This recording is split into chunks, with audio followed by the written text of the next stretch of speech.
Hello and welcome to the Knitting Traditions podcast. My name is Inga and this is my little corner on the internet where I talk about my knitting. Today is a special episode coming to you from my parents' home in Turkey. I'm here with Nelly and enjoying some relaxing days in the sun, knitting, and I wanted to record a little Q&A episode. I asked on Instagram probably a month ago about questions and I wrote them down and I brought them with me, so I haven't looked at them since. So this is very spontaneous. And I figured I could sit here and knit and answer some of them. Probably will not be able to go through all of them, so we'll see how far we get. I have brought my knitting, I have brought some coffee, which is needed. Nelly was up early today.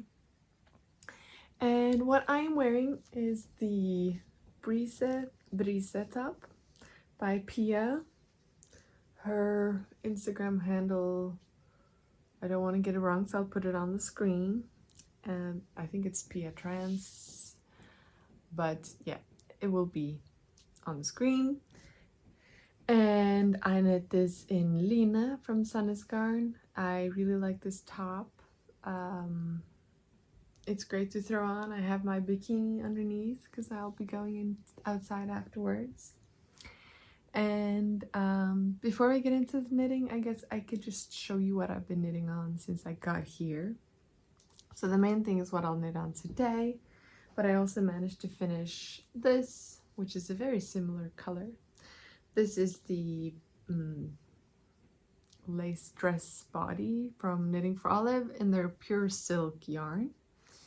And I knit the 6-month-old size, and I actually opted for some buttons that are very unlike me. I usually go for wooden coconut kind of buttons, but I found some half spheres in like a pearlescent color, and I just thought it looked really cute. And there's also one in the back of the neck. I'm really happy with how this turned out, but there was a lot of ends to weave in, which isn't the most fun with a plant-based yarn, so I'll probably not make it again. But it is very cute. And Matthias's mom has made a 12-month size, so we're good to go for the next year, probably. What else can I say? It wasn't very difficult, like the lace isn't very difficult, but I just found the pattern a bit fiddly, like having to do this little edge. I thought that was a bit unnecessary, so if I were to do it again, I'll probably just skip that step. And then once you finish, you have to do I-cord edges for the armholes, the neck, and the legs, so that was a bit fiddly as well. A lot more ends to weave in, yeah, so. But it is very cute. And what I am knitting on now is a dress for me. And I am knitting on the Lola dress by Sannesgarn, which is a maxi dress, kind of an oversized flowy dress with these, we call them volanger. I don't know the English terminology for them, but they are created using short rows. And I just really like the look of this, and hopefully I can pull it off. It's a very poppy red, and I'm using 2 strands of tin lina held together. In the pattern, it's supposed to be 1 strand of lina. But I went to the Sannesgarn mill with my cousin and they had a big bag of mill ends. So they are imperfect skeins from the production. And they sold 1.2 kilos for around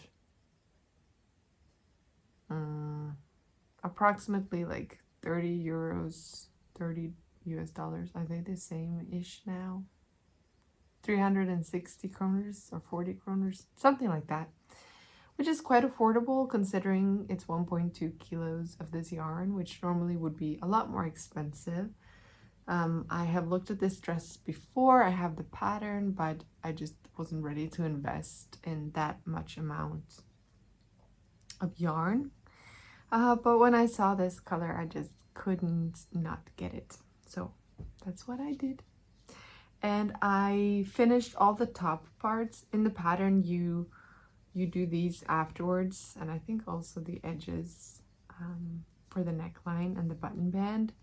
But I know that I'll probably be sick of this by the time the skirt is finished, and also in case I run out of yarn, I wanted to have all the things that I needed done, and then I'll just be done when I finish the skirt. So I did all those things, and so I just have to attach buttons, which I haven't quite decided on, and just knit the skirt and weave in all the ends. And it's going to be a heavy dress. So I did not want this to be a layering piece, having to have something underneath it. So I went for a tighter gauge. So I'm knitting the size L, but on 3.75 millimeter needles. So my gauge is tighter. I don't know exactly how much tighter. It still fits me because I didn't want it to be see-through and having to wear like a slip underneath.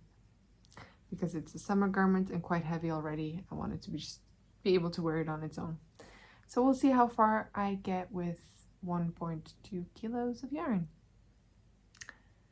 So I am going to knit on this now while I answer some questions. And I divided the questions into two bulks. So one bulk are the knitting questions, and the other bulk is kind of live questions, questions about Matthias, questions about Nelly and me. Sorry if the camera is slightly wobbly. You are stacked on towels on my bed. But yes, so I think I will start with the knitting questions, and if there's time I will move on to the live stuff, and if there's not enough time then I'll make another video in the future.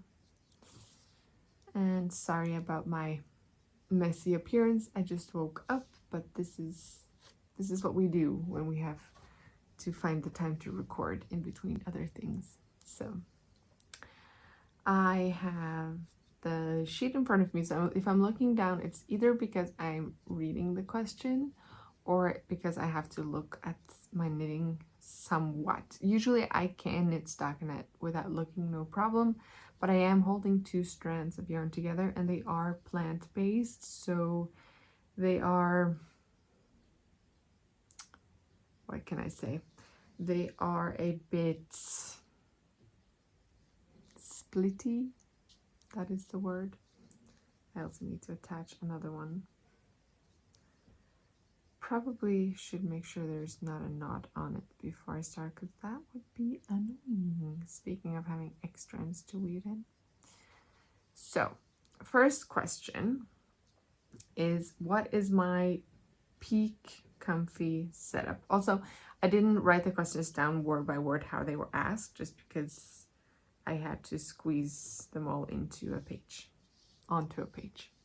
So my peak comfy setup, I think, would be, I mean, I can have a peak comfy setup in different places. It's not just at home. But I would say I would not be sitting. I would be more like lying with my feet up or flat, so on a couch, but my back prodded up by pillows. I would also have pillows probably underneath my elbows, just to relieve tension on my neck and shoulders to be comfy, and my elbows would be at my sides. That just makes for a more comfortable knitting experience. And I would have a hot beverage within reach, so either some kind of coffee with milk and some cappuccino spice on top, or a loose tea. I prefer black tea then. And the TV would be on. Probably watching Game of Thrones, Harry Potter, or Lord of the Rings. That's like my peak comfy setup. I also watch podcasts, but there's only like a few episodes now and then that gives me that zen feeling. I love watching knitting podcasts, but I don't know, there's something nostalgic about rewatching those TV shows and movies that I love. That is my peak comfy setup. The next question. The longest I have knit for in one go. Now, I've never actually timed myself, and I'm not sure if by one go the person meant knitting without like putting my knitting down to take a sip of coffee or go to the bathroom. I made a mistake. I've been knitting with 3 strands. I'll be going back. I probably like the longest with, you know, only having like natural breaks to go to the bathroom and have some food would be from early morning to late at night. Just spend the whole day off knitting, which is great. I love having those kind of days. I don't really have them anymore with a baby, but yeah, that would probably be the longest. If we're talking about the longest in one go without putting it down, that would probably have to be either on a plane ride or car ride sometime that would last more than 6 hours. I've probably done that. Probably. Which knit am I the most proud of?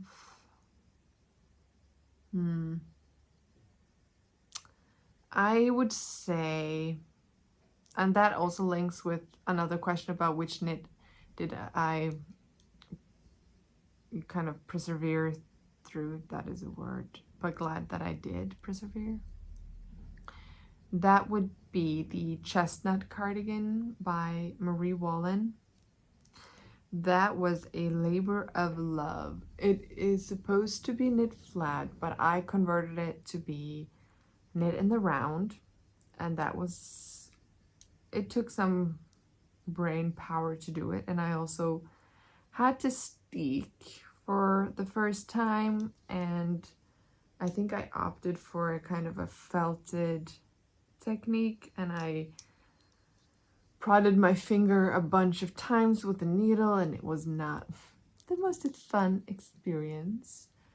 And it actually also ended up being too small. I think at the time I was more of on a tight budget as a student, and I would often go down in sizes to save on yarn. I don't know if other new knitters follow the same trend, or other students out there might do the same, or just if you were like me and on a budget. So I think I bought the kit for the size small, and at the time I was a size small, but I've always had bigger upper arms and slightly broader shoulders, so when it was done, it was just slightly too tight over the shoulders and upper arms. And now I've gone up in a size, at least I'm like a medium to large probably. My bust now breastfeeding is definitely a large, so it does not fit, but it is the most beautiful thing I have ever knit, and I wish I had the stamina to make another one. But no. So right now it is just hanging on a hanger. I know you're not supposed to hang your knits, but it is hanging as an art piece at my cabin. So whenever I wake up at the cabin, the first thing I see is the Chestnut Cardigan, and I think it's just the most beautiful knit that I have. Which sweater do I wear the most? So previously that was definitely mellomtröja in Tinde, but I think my most worn is of the sweaters is probably either the Guernsey Genser or my far sweater that I created using the Bellish app, which is no longer in existence, because that one has just been great to have on over dresses, both when pregnant and also breastfeeding. But it's not my most worn garment. That is probably the Amy slipover. My most useful baby knits for Nelly. Okay, so I would say the most useful baby knits has been the Barely bonnet. That has been used a lot. It is very cute. And also the First Impressions pants. Those have been used a lot. Both are free patterns. The First Impression pants are by Drops. The Barely bonnet, I'll put it on screen. Those have been used quite a bit. I love the look of the baby tulip, but I knit it quite chunky, so I think it will be better now when she's bigger to have a bigger size. Blankets. I use blankets a lot. Knitted blankets, garter.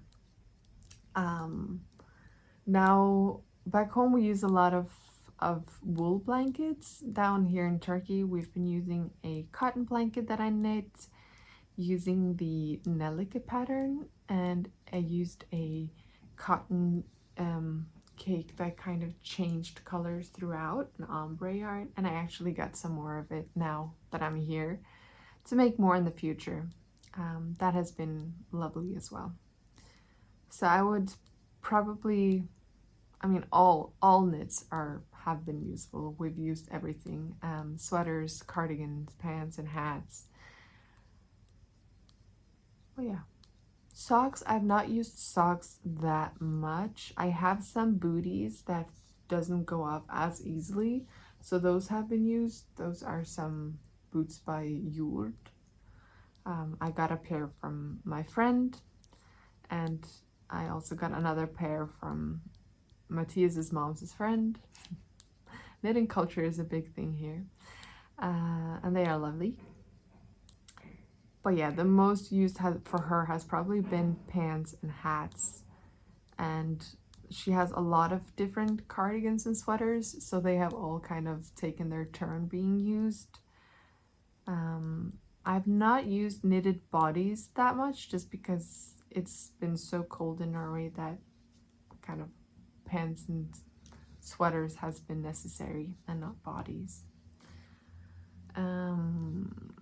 Dream projects. What are my dream projects? I would really like to make another kofta.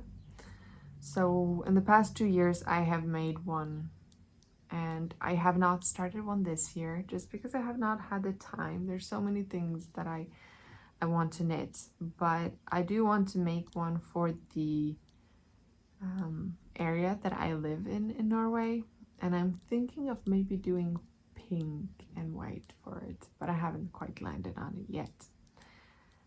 Another dream knit is I have a one pattern saved by Fiber Tales. I don't remember the name of it, but I will put a photo on the screen. That is a dream knit that I just have not gotten around to. I want to make another circular knit blanket for Nelly, so that is on my horizon. I want to make a big cabled blanket for the couch at home, so that is another dream project. I have so many. I have a lot of patterns kind of mentally lined up on my phone as well, lined up. I have yarn for a lot of them. I need to figure out what is the right time in my life to make the different things, and eventually I'll get around to all the things that I want to get around to. But yeah, it's gonna be nice when this dress is done. I really do hope it is flattering and not like a sack of potatoes, but that's gonna be nice to have as well. breastfeeding friendly patterns. So I would say that as long as you can get your boob out somehow, it is breastfeeding friendly. So for me, I would either go for something with quite a deep V so that I can pull my boob up and out of the neckline, or something slightly boxy. And if it is cropped, then it's even easier. I mean, with a gigantic, huge, oversized Guernsey Genser, I can still breastfeed, but it is a lot of fabric to lift up. Sometimes I just lift it entirely over my head if I'm at home. But if I were to wear something out in public to call it breastfeeding friendly, I would probably go for something cropped and boxy, because then, you know, you have your nursing bra, whatever, underneath that you clip down, and then you just lift the fabric slightly so the baby finds the breast, and then, yeah. That's breastfeeding friendly in my life, at least.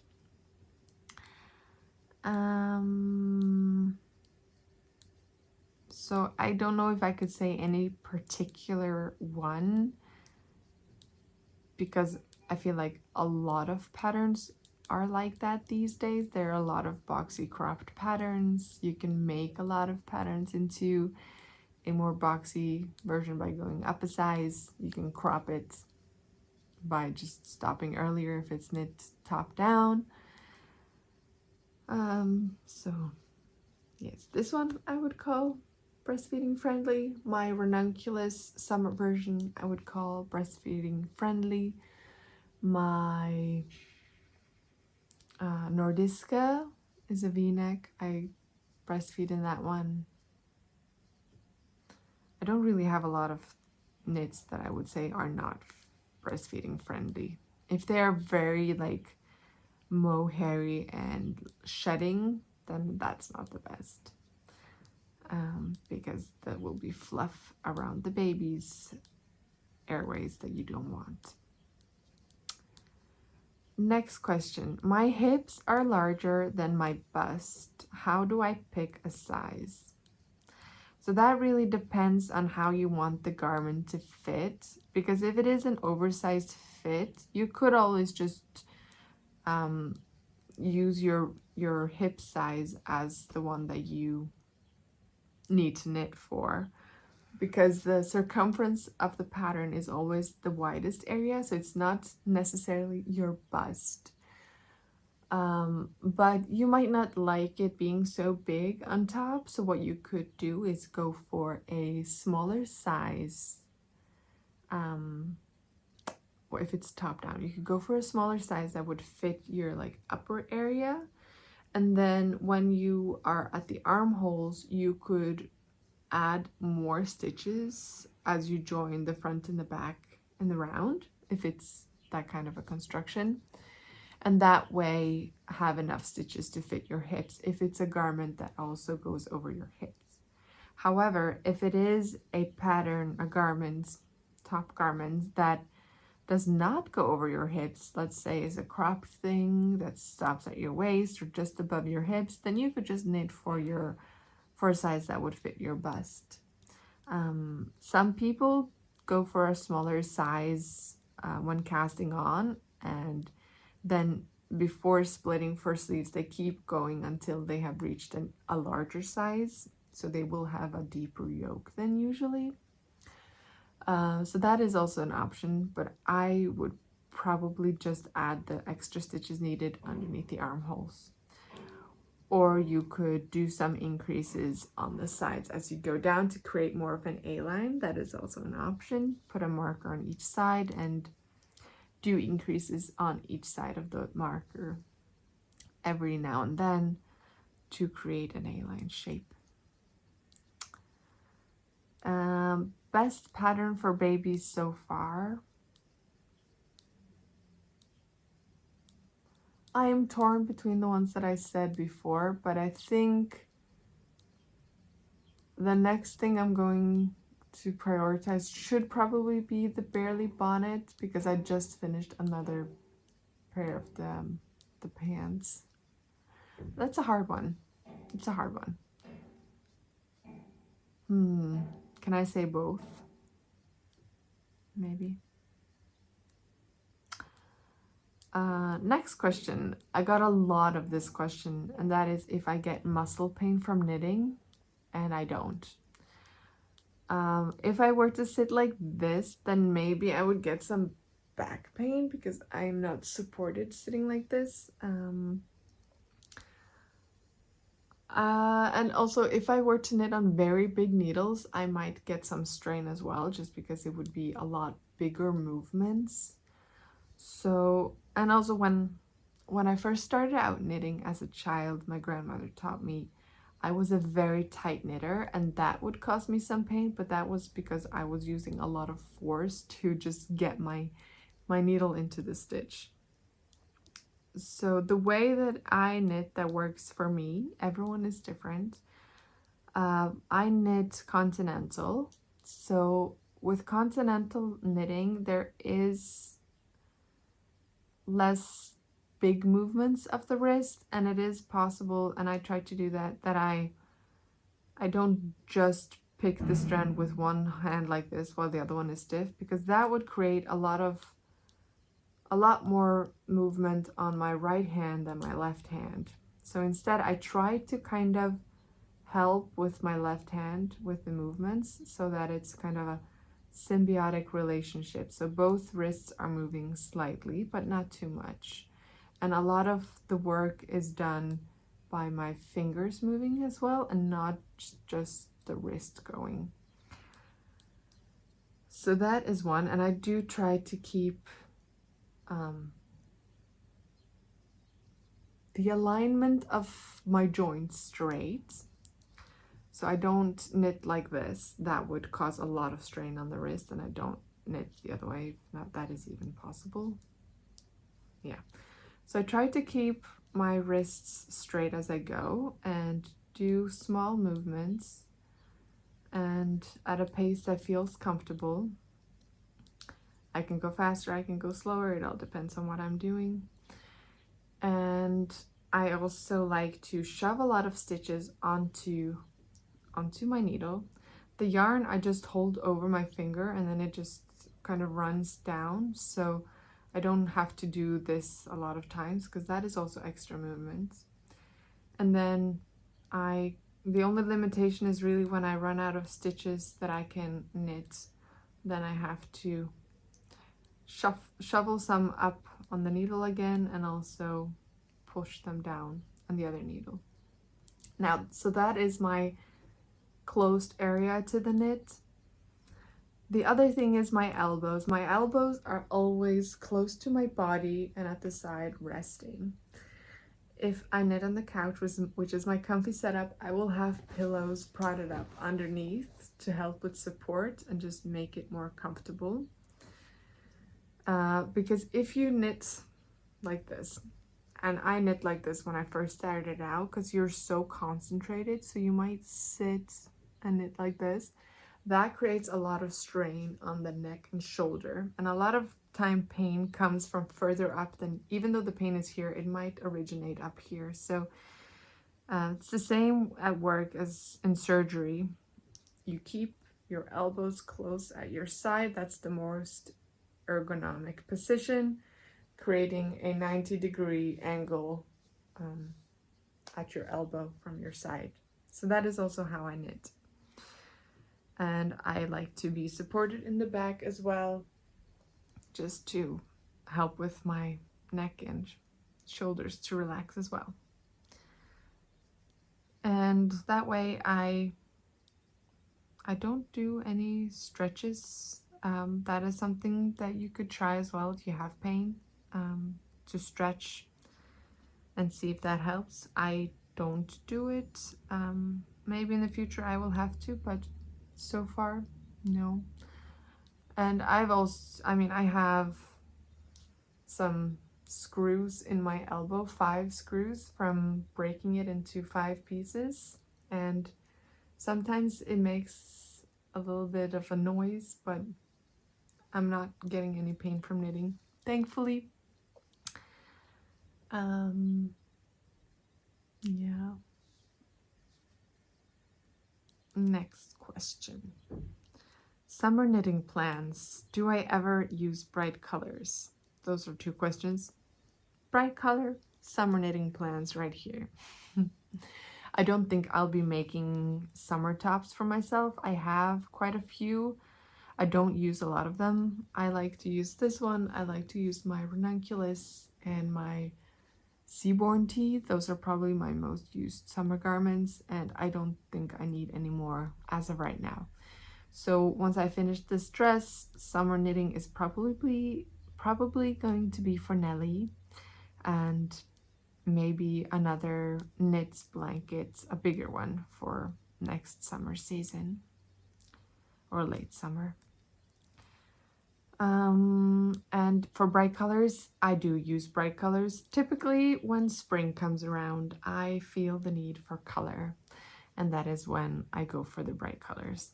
And then I go back into my earthy tones for the rest of the year when the fall comes around.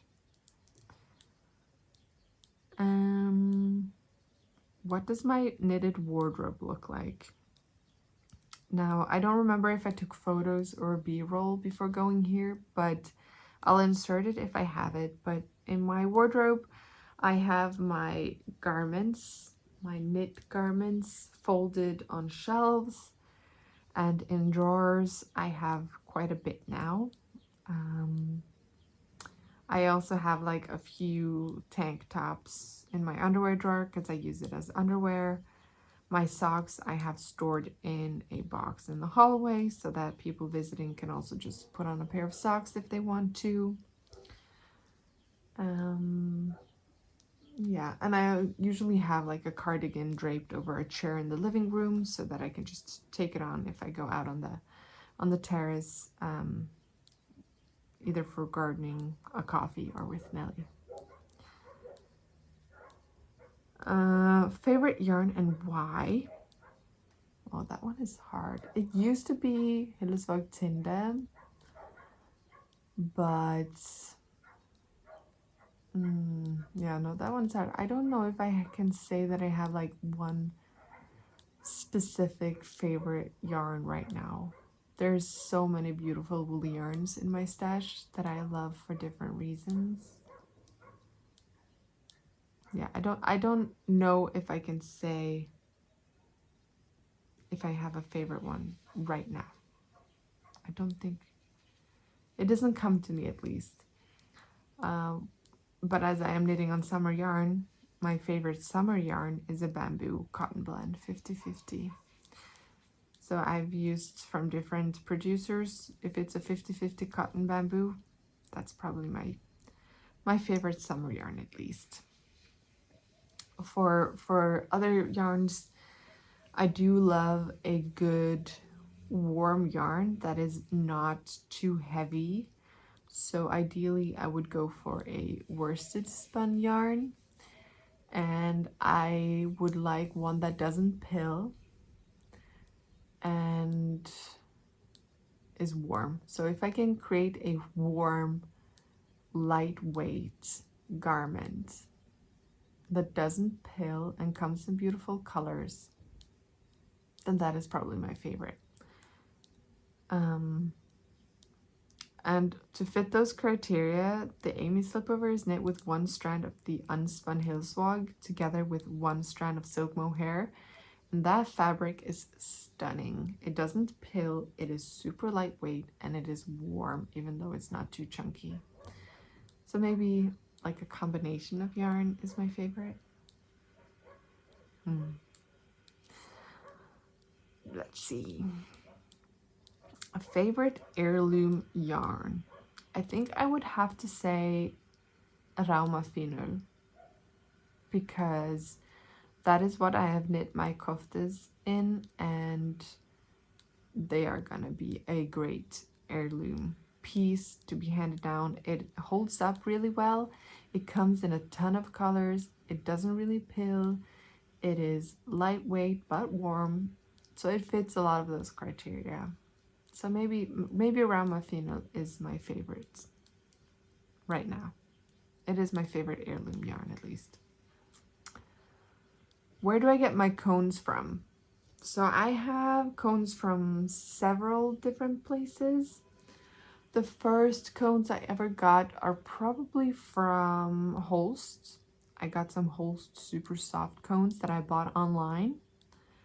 And they have some stunning colors. It is not super soft, however, but it does get better with washing and wear.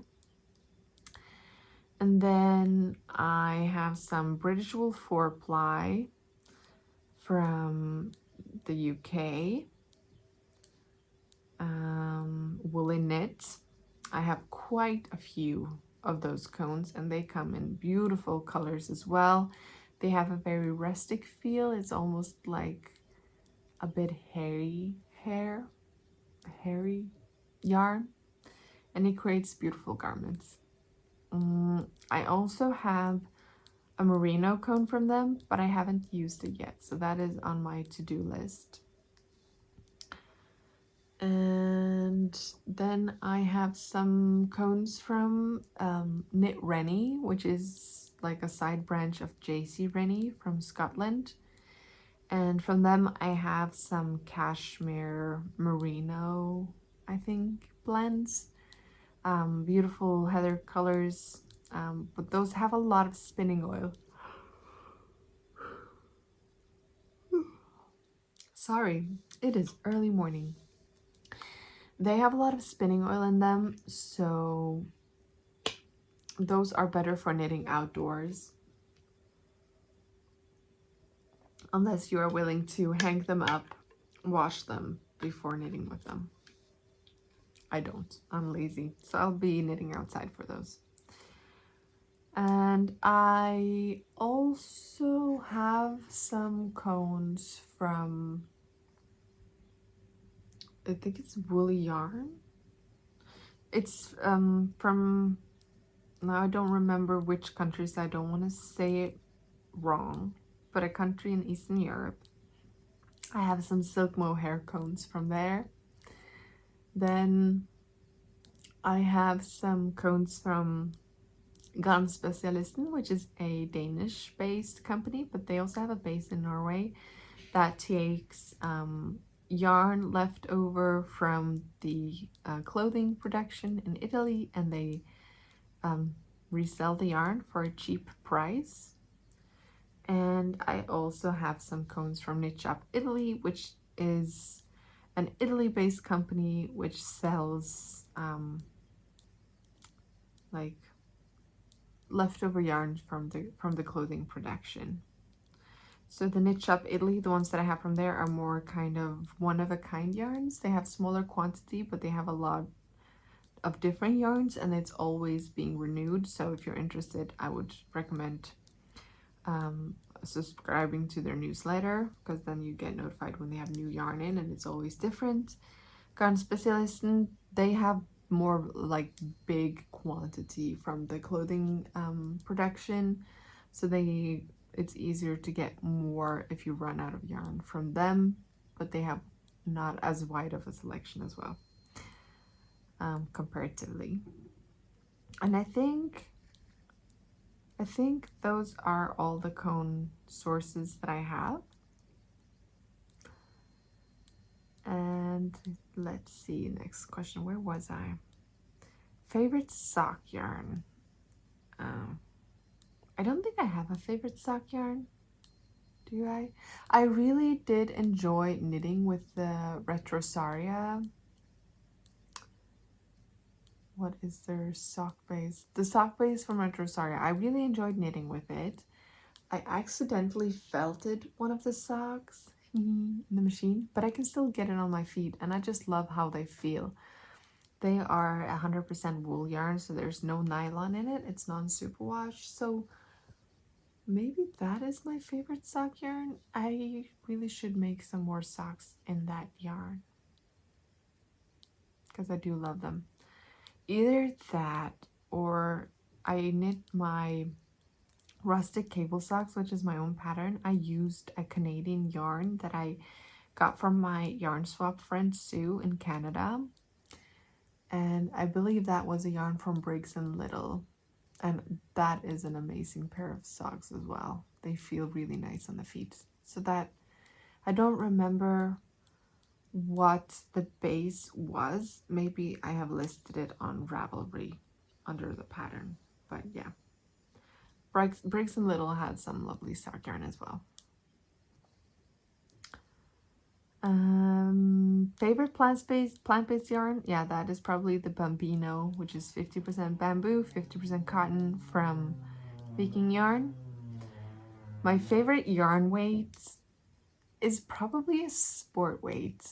I find sometimes fingering a little bit too thin and DK a little bit too thick, but a sport weight, I enjoy a sport weight. So Ramo Fino is 175 meters to 250 grams, 350 meters to 100, and I love that kind of yarn weights. So that's probably my favorite. My favorite wood needles are a pair of wood needles from Knit Pro, actually, that I bought here in Turkey. Just because I really like how they look and I enjoy knitting with them. They have like a brown finish. I don't know if I have any needles on me here. Nope, I don't. I started out with a Knit Pro set years ago, and then I've expanded it by adding extra needles and extra cables. And they have some needles that are in like a dark brown wood color. And I love the look of those. So those are probably my favorite wood needles. I love that it's so easy to get more needles and cables and it's not too expensive. And also I have the Lykke needles, which are birchwood, driftwood, something. And they have the same cable system, so I can use them interchangeably. And that is a big bonus for me as well. Favorite garments. That is the Amy Slipover by Sandnes Garn. Favorite outerwear jacket sweater. Right now, that is probably the Miles shirt jacket. I didn't bring it here to Turkey for obvious reasons. It's a huge, chunky, woolly garment and it's warm here. But back home, it's gotten a lot of wear. It is very cozy and easy to throw on, and it has pockets. If one of my kofta had pockets, that might be my favorite outerwear. So if I make one again, I'll be adding pockets. I'm sorry if you can hear noise from outside. It might be my father finding another project to do. Next question is a compliment and a question, that I'm a wonderful designer for myself and if I will start writing patterns. Okay, I think I'm just gonna keep talking and then hopefully he doesn't make too much noise. And I'm gonna try and sit so that you can see me knitting, so I'm actually knitting with you guys. I do love to freestyle my knits and to do modifications. I don't think I have knit many, if any, patterns without doing some sort of minor modification. But what was I saying? Yeah, I always do modifications and I do like to freestyle. I learned how to knit before I knew how to read patterns. So I knit a dress tailored to my body before I learned to knit from patterns. And it just felt natural that way. But I am not good with writing things down. I have some dyslexic tendencies as well, grammar-wise. So if I were to ever write a pattern, I would probably need someone to formulate it in a good way, and I would definitely need someone to do the sizing, because I can knit to my body, but I am not good with knowing how to like make the size tailored to someone else's body type and size, because it's not just sizes, it's also different proportions. And yeah, so I don't think I will start writing patterns unless somebody approaches me and be like, hey, just give me your idea and I'll do the rest, which is not gonna happen, so sorry.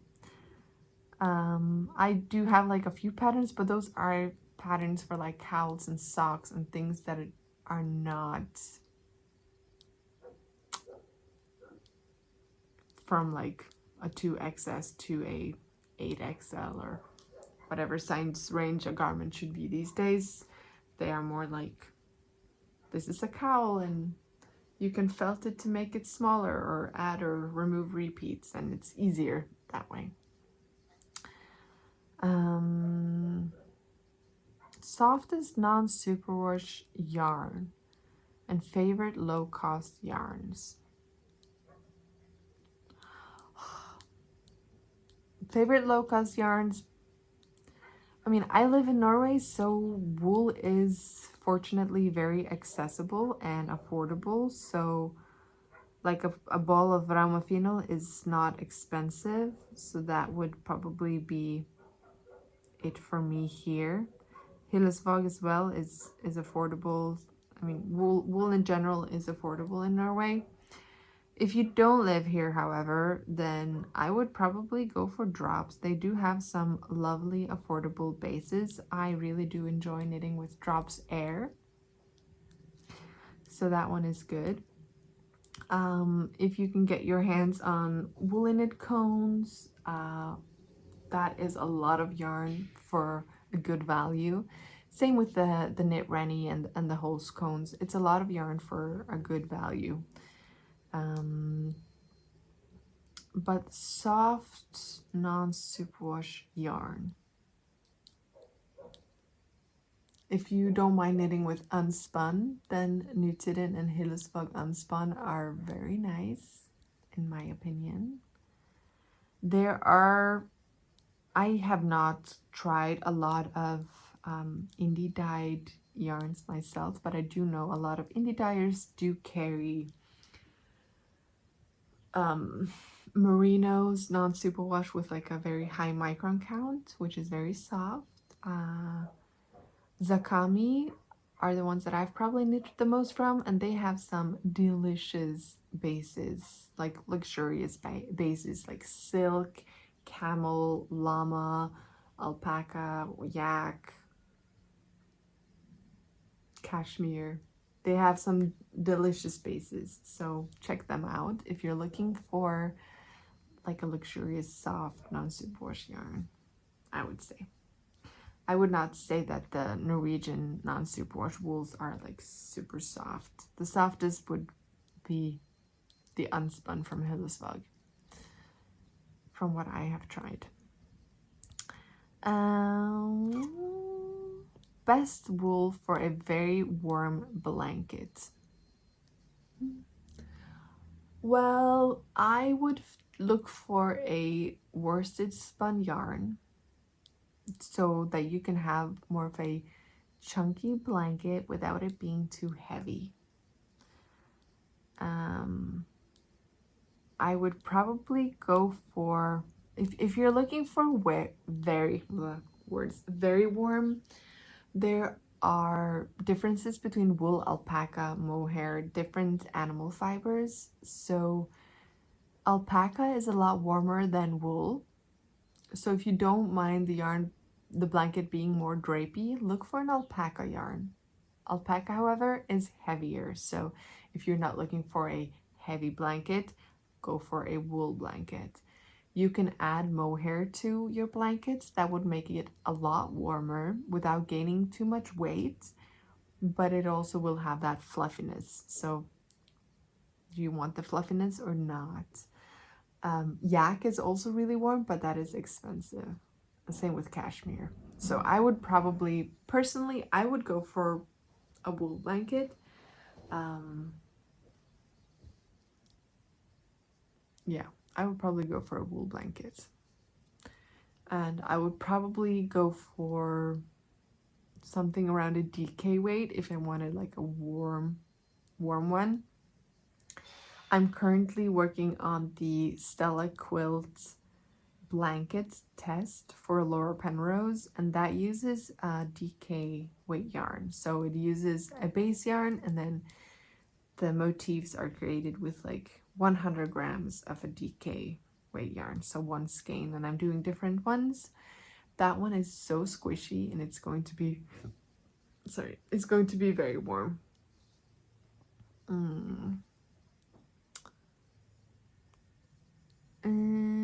How much yarn is actually in my stash? I don't know, and I'm not sure. I want to know. I feel like my stash is an entirely different hobby on its own. But it's like my life insurance. I know that no matter what, I'm gonna have a lot of yarn to knit up, and hopefully Nellie will be a knitter and she can inherit it. So I don't know how much yarn I have in my stash, and I have no intention of weighing it up either. How many sweaters? I have a lot of sweaters. Probably more than 70, if I'm being honest with myself. But I have throughout also given some away, so maybe 50 in my stash right now of garments, knit garments, sweaters. It depends. Are we talking about like sweaters, or do like tops and cardigans also count? Because then it's more. But I am considering trying to maybe sell off some sweaters at a local store that we have, where you can kind of book a stand and then you price your garments yourself, and then the store will sell it for you, and if it doesn't sell, you just take it back home. So I might do that, because I don't want to just sell all that work off for like just a tiny bit, but I also don't want people to pay a lot of money for it without having like tried it on, because hand knits are hand knits. So, or I might gift it to family members. I feel more comfortable with that than kind of selling it to someone who hasn't tried it on or felt it, or yeah. We shall see. Or I might just keep it, because I do wear all my knits, just some more than others. And at this time in my life, not all of them fit. But they might fit me someday again, or maybe they will fit Nellie when she's bigger. That's what I'm hoping for the chestnut cardigan.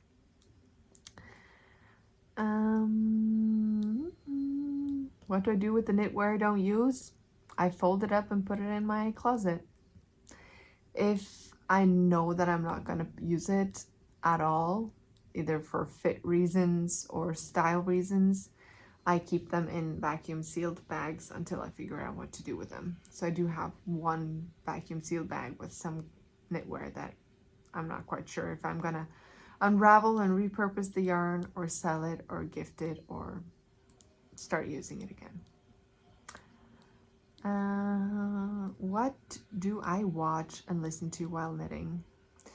I usually watch knitting podcasts. I'm not that good with audiobooks. I wish I was better.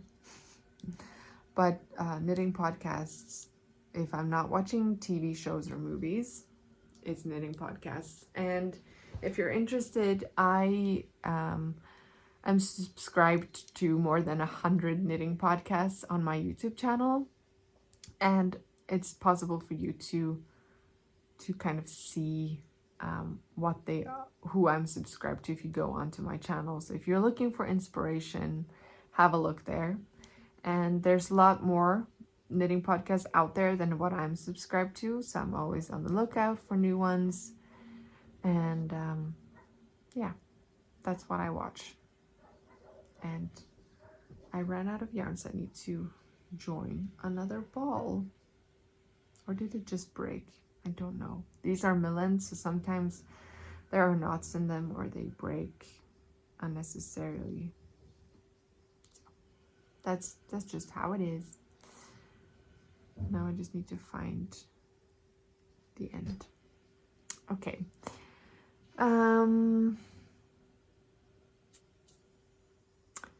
favorite stretchy bind off and cast on. So the cast on is easy. I almost always use the old Norwegian cast on, or the also known as the German twisted cast on. It's the same cast on.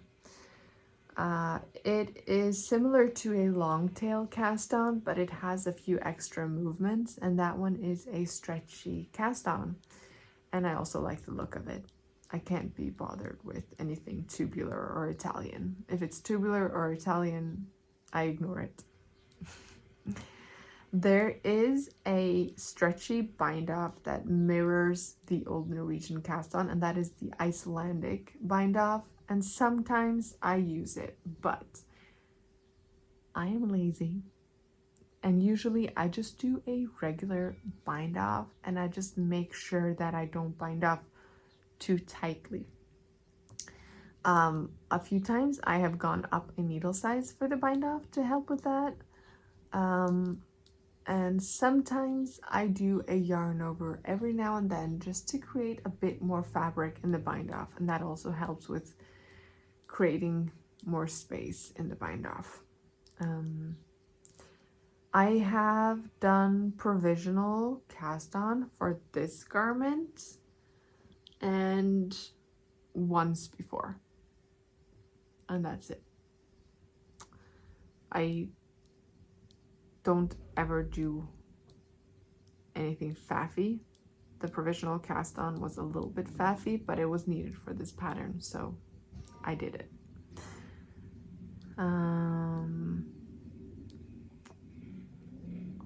How often do I hear you have enough yarn at home? Well, not that often, because the only person who would say that to me is Matthias, probably. He says that we had to buy our house just so I could fit my yarn. But I don't tell him when I buy yarn, so then I don't have to hear that phrase. That works for me.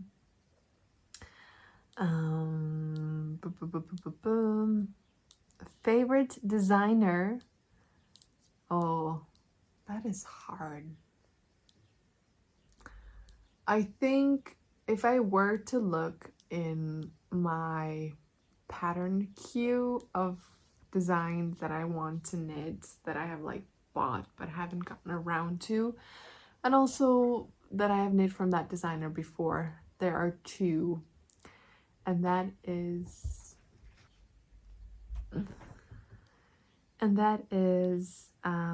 Melody Hoffman and Fiber Tales Lerke. Those two have a beautiful aesthetic. They use a lot of like earthy colors and non-superwash yarns, and they have like dainty little details in their patterns that just draws me in, and they create patterns that I see myself wearing in the day-to-day life. So those two are my favorite, I think. Best knitting tip: don't be afraid. Try and fail and try again. Try to do those little modifications. Think about what would make the pattern work better for you. And, you know, as a beginner knitter, that might be scary and it might be easier to follow a pattern. What I did when I started knitting from patterns, because that was a learning process for me as well, I would pick a pattern each time that had one or maybe two new techniques, not more, just to kind of challenge myself and learn something new. And then I kind of expanded my knitting portfolio that way. And with time, it was a lot easier to just modify and change things, and yeah, be fearless. That would be my best knitting tip. I'm not a perfectionist when I come to my knitting. You know, if I'm missing a stitch, I'm not going to rip back. I'm just going to create another stitch. If I have a stitch or few too many, I will just knit two together to get the stitch count right. Another knitting tip, if I can give more, is learn how to understand your knitting so that if you drop a stitch, you can get it back up without having to go back. Both the knit stitch and the purl stitch. If you're able to kind of read your knitting and see what you have and where you did wrong and how to fix it, it's a whole new world. And it's a lot less scary.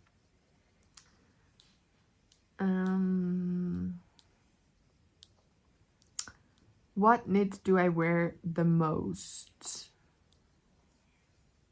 Right now in my life, back home in Norway, it's the Miles shirt jacket and Damjakke number 7, which is my big kofte, the green one and white that I made the first, because I throw them on every day when I go out with Nelly for her nap. 2 words to describe my clothing style aesthetic. So the first word, easy, is comfy. I want to be comfortable. The second word, I struggle with because I don't think I have like a defined style. I do enjoy putting garments together. So one day it could be like a bohemian look. The other day it could be like a fancy dressed up look. It could be a chic look. Like, I don't have a set style. So comfy, but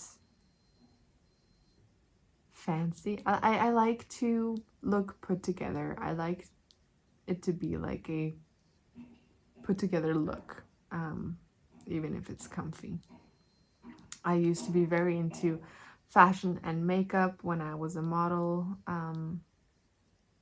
But as I've worked in the hospital for the past few years as a doctor, my style has been more just put something on to get to work. And then I spent all my energy at work, and when I come home, I just lie on the couch, so I don't really bother with the whole fashionista tendencies, so it's more comfy. But if I do have something, if I'm just going to a cafe, I will like to dress up a little bit. Have I lost knitting mojo, and how did I get it back? I don't think I have stopped knitting in the past 7 years. Like, I've always had something going, but there will be days where I just want to get to my knitting, and then some other times I'm like, I don't really know what I want to knit on today. But I haven't lost my mojo completely, but it ebbs and waves, if that is what you say. And usually what helps is to cast something new on. I don't mind having many whips, so if something is not giving me joy, I will find something that will give me joy, and then it can rest. Like, if I were to get tired of this dress and put it aside for a year, then that is fine. I was knitting on a dress last year in black, and I don't know where it is. And that's okay. I will find it eventually, and I will finish it. But yeah, casting on something new that gives me joy, something that I really want to knit on, that helps with my mojo. And if I don't have anything, then going to a yarn store and getting some new yarn and finding a pattern for it and casting on immediately, that also helps. I have my Instagram, which is the same as here, Knitting Traditions, where I really just follow knitting. And somehow the algorithm is trying to mess with me by introducing a lot of baby things that I did not ask for. I just want my knitting Instagram to be an inspiration source. So I will go on there, I will follow new accounts, I will scroll through hashtags, save posts where I see something that I would like to make one day, and that is a great source of inspiration. I prefer that over Ravelry. Ravelry, I go to buy patterns, but Instagram is where I see a lot of nice things. And podcasts, watching knitting podcasts, that also helps with my mojo.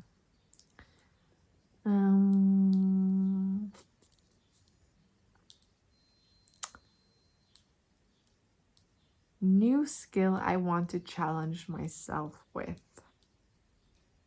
I really want to knit a brioche garment. I think I have done like elements of brioche in other patterns before, but I have not knit anything like all over brioche. So that is on my future list. I'm just worried it's going to take a long time, so I never really cast on for such a thing, but one day.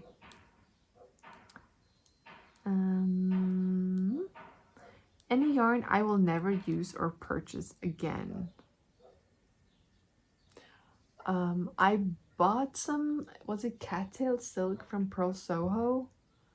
But touching that yarn feels like running my fingers down a chalkboard, so that one is a no for me. That comes immediately to mind. And when I started knitting, I did buy some yarns down here that were like acrylic blends. They felt really soft, but they have that kind of I don't know, there's something about the feeling. I'm very touch sensitive, and there's something about it that I'm just not, I don't want to knit with it. A lot of it was from the Nako brand, so that is in my stash, but I am not tempted to knit with it, so I might gift that to someone at some point.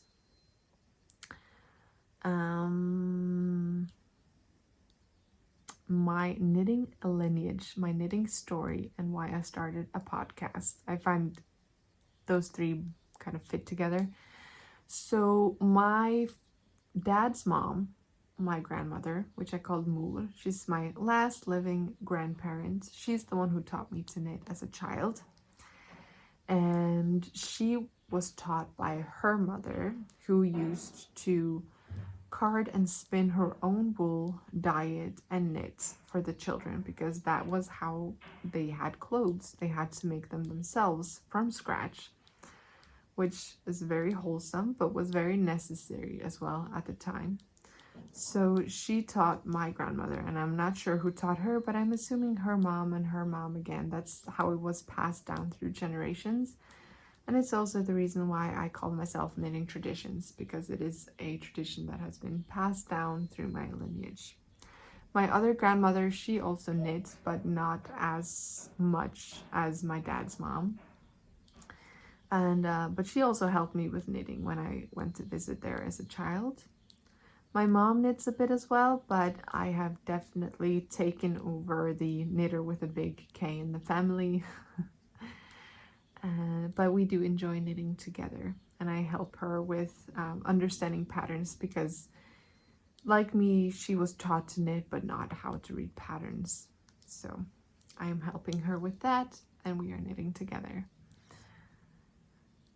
My knitting story, yeah, so my grandmother taught me to knit as a child, probably around the age 6 or 7. I was knitting on a yellow scarf about this wide that kind of went in and out and was full of holes. That is the first one that I can remember. She also taught me to knit socks and mittens, and just the general how to cast on, how to bind off, how to do increases and decreases and yarn overs, and gave me the tools to freestyle my own garments. And then when I was in 9th grade, I think, I had a project for school, because we do learn knitting in school from a young age, as along with other kinds of woodwork and needlepoint and sewing, and yeah, lots of different arts and crafts. Knitting is one of them that I, of course, gravitated towards, and I was knitting a quite intricate lace scarf in 9th grade. And I remember the teacher didn't believe that I knitted, so I had to knit in front of her to show her that, yes, I am knitting this. Everyone else was making dishcloths.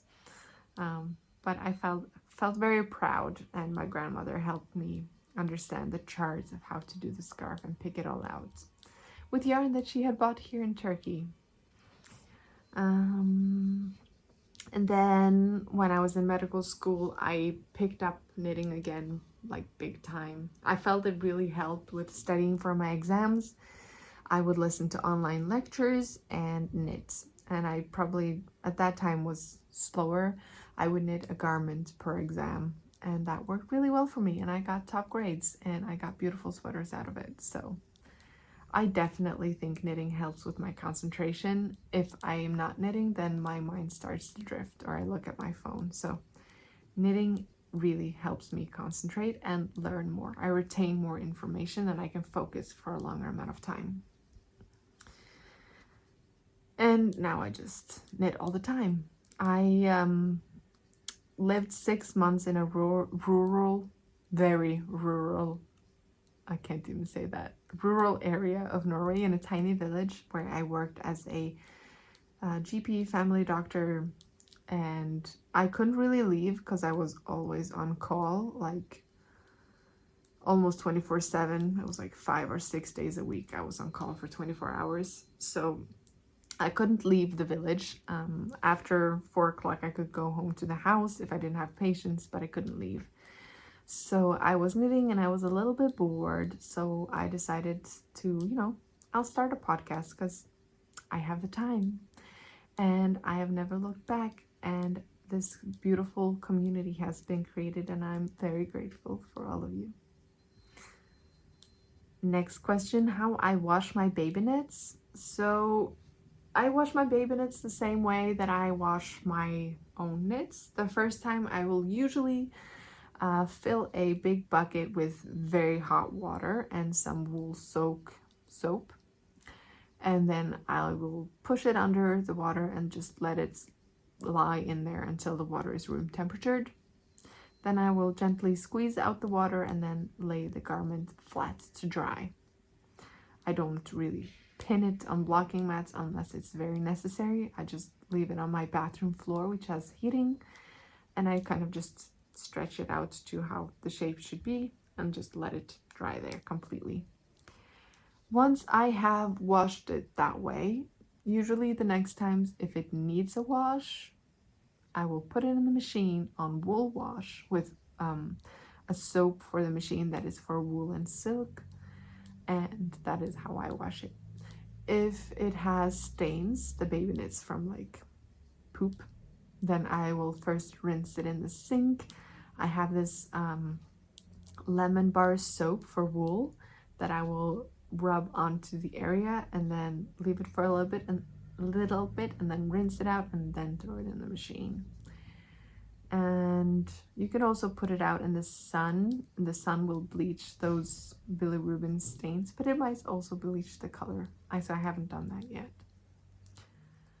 How do I balance sitting knitting versus being physically active?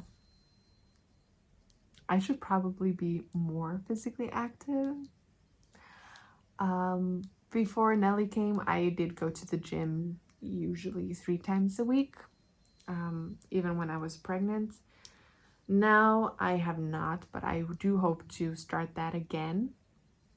I like to go swimming as well, and I like to walk and knit. So I have, not on the bed right now, but I have from the Twister Sisters a twisters. So that is a loop around my wrist that holds my yarn, and I can knit while I'm walking.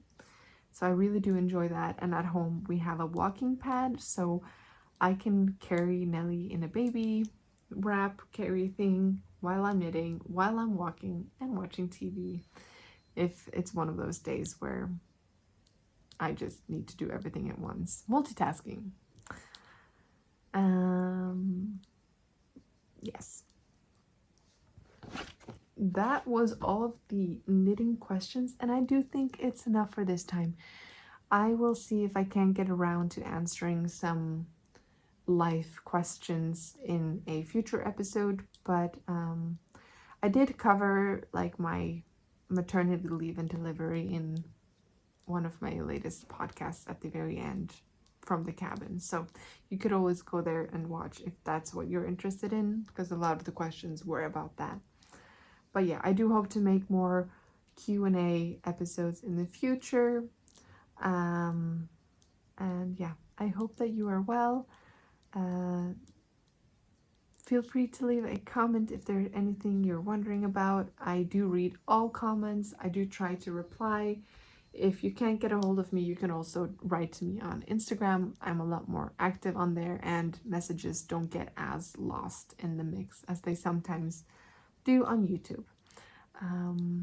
If you like this kind of episode, please let me know. I do hope to create more little like easy peasy sit down and chat videos in the future, because maybe that is easier to get around to. But I will definitely be coming with a podcast episode when I'm back home, and there will be an acquisition section because I went yarn shopping with my cousin. And yeah, all right, I will go feed my daughter and lay out in the sun when she's napping again. And I hope that you're well. I hope that you're making all the beautiful things that you want to make, and I will see you soon. Bye.